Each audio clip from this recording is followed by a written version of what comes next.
Hello everyone, we're back with video number 2 about how to write a critical response.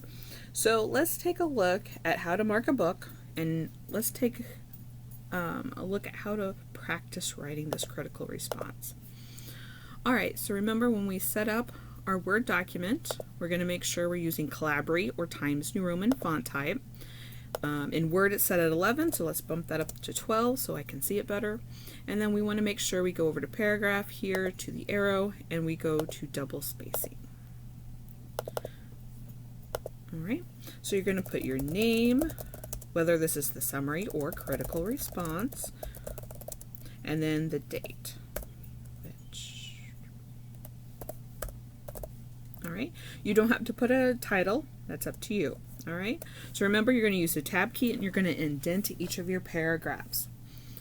So the first paragraph, remember, is you're going to introduce the article and thesis, and you need to include the author's name, including the title of the article. Okay?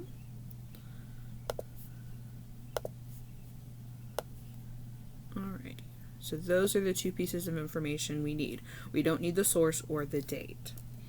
So we can say in the article, how to mark a book, Mortimer J.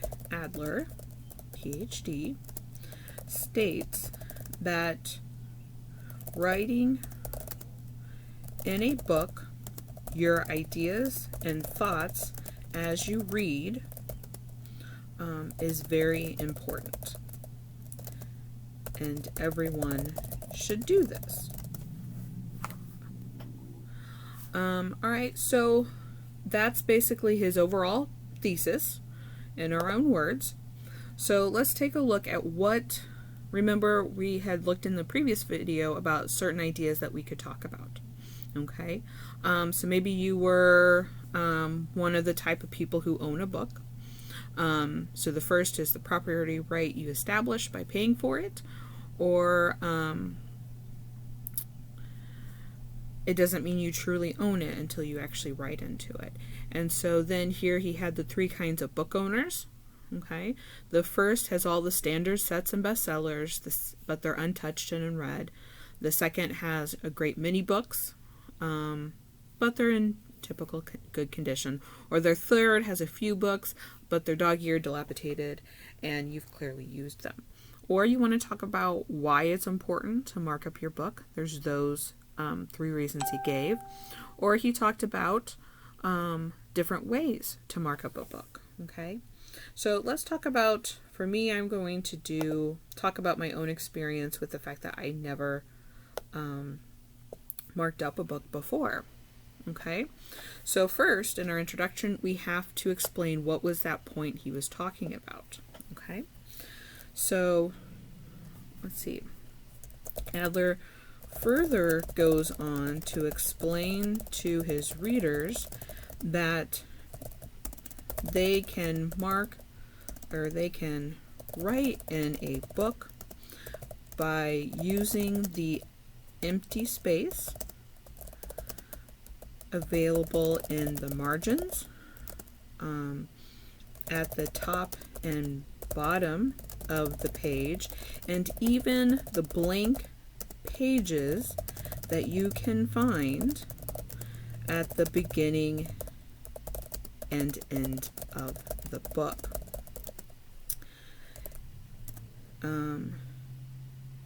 He goes on to say that there are different kinds of notations that you can make while reading to help you take notes about the important points the author is making.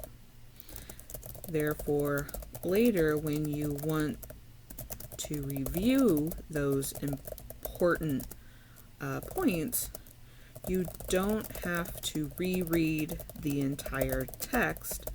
You simply have to look back at the notes you took.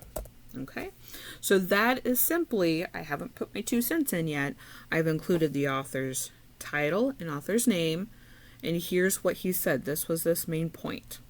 Okay, now in paragraph 2, I want to talk about my own experience.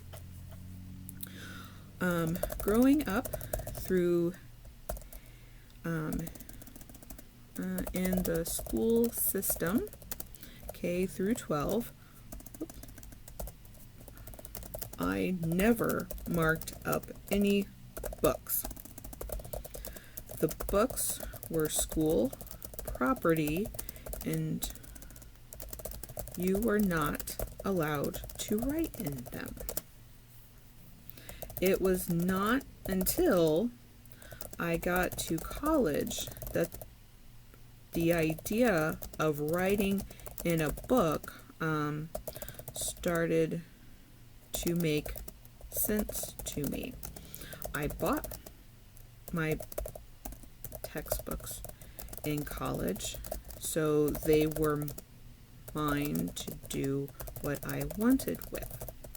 I found that as I wrote in the books and took notes on a separate page, I was able to make a better outline for myself to go over before the next class discussion.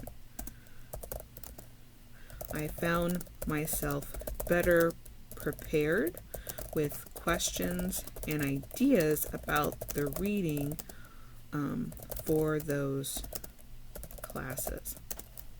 Okay, so here was an example of how this is what I used to do because I didn't do it before, but then I went into college and here's what I did.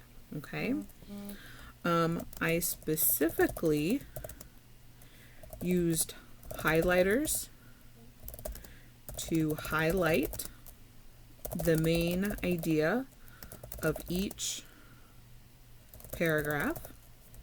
I wrote short phrases in the margins to help build an outline of what the author was saying. Okay. Like Adler stated in his article, making those notations helped me with remembering what the text was about. Okay, so remember at the end I kind of connected back to that article. Okay, now finally our third paragraph.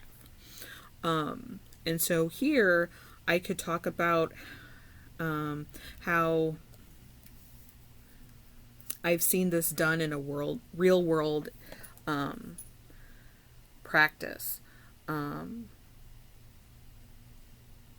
where, for example, I have seen this done in the real world with authors making annotations of their own work.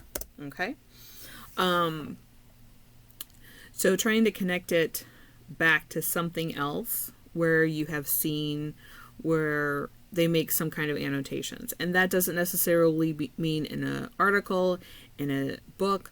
It could be in a lot of different things. Okay, so that paragraph might be a little bit harder to do. If you want to send me some ideas or questions about that one, I will certainly get back to you to give you some more feedback on that.